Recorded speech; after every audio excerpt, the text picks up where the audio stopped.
Cara sederhana yang bisa kita lakukan untuk membantu mereka agar tidak ngorok adalah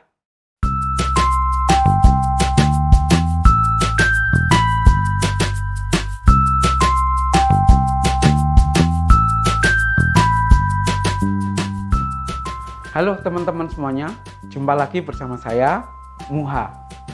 Kali ini kita akan membahas satu kondisi yang paling sering dikomplain oleh orang-orang sekitar kita, yaitu tidur ngorok.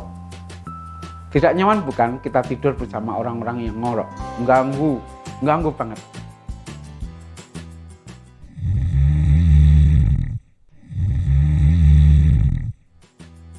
Nah, cara sederhana yang bisa kita lakukan untuk membantu mereka agar tidak ngorok adalah kasih saja guling, terus kemudian minta mereka untuk tidur miring.